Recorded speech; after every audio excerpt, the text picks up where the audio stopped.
Devant la persécution, toute personne a le droit de chercher asile. C'est l'ambition du groupe d'accueil et solidarité de Villejuif. Cette association vient en aide aux réfugiés et demandeurs d'asile depuis presque 50 ans. Aide juridique, aide au logement et aide à l'insertion professionnelle, plus de 1200 personnes ont été accompagnées l'an passé. L'association villejuifoise tient des permanences les mardis et les jeudis en fin d'après-midi. Une vingtaine de personnes sont attendues à chaque fois. Philippe Dupourquet, président de l'association, reçoit dans son bureau les réfugiés pour échanger, prendre contact et essayer de régler leurs problèmes. Et de l'acte de mariage nous sommes en front office, nous recevons les demandeurs, nous faisons le tri entre guillemets, nous efforçons aussi de faire des accompagnements ponctuels, tout ce qui est saisie informatique et autres, donc ça on peut répondre. Par contre, dès que la mission de juriste rentre en ligne de compte, là ce sont les salariés qui prennent en charge. Au niveau des problématiques qui reviennent le plus souvent chez les personnes que vous recevez, qu'est-ce que vous... Alors, problématiques de réunification familiale, qui sont assez longues en termes de procédure, problématiques d'obtention de titres de séjour. Au niveau du logement, bien sûr, très très forte sollicitation au niveau du logement.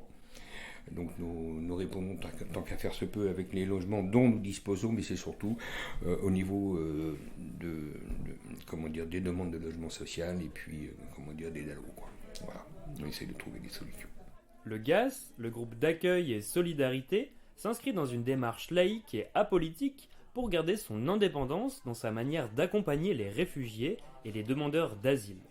L'association compte 7 salariés, 5 stagiaires et services civiques, ainsi qu'une cinquantaine de bénévoles, dont une vingtaine d'hyperactifs. Jennifer, en service civique depuis le mois de février, accompagne les bénéficiaires dans leur démarche administrative. Voilà. Nous, tout ce qui est service civique et stagiaire, on s'occupe plus des petites démarches que les personnes peuvent faire elles-mêmes, mais qui ne savent pas forcément faire parce qu'elles ne sont pas assez à l'aise avec les outils ou parce qu'elles ne connaissent pas les procédures et les démarches. Donc tout ce qui est en matière pour la naturalisation, pour le titre de voyage, le titre de séjour, la réunification, commencer les procédures pour faire venir leur famille en France.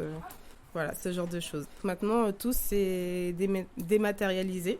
D'ailleurs, il y a eu plusieurs plaintes par rapport à ça, puisque tout le monde n'a pas accès à Internet, tout le monde ne sait pas comment utiliser Internet. Et en plus, leurs sites ne sont pas au point. Donc c'est vrai qu'on arrive avec des situations assez handicapantes. Okay, je vous appelle dans la semaine, comme ça on se cale un rendez-vous. Okay.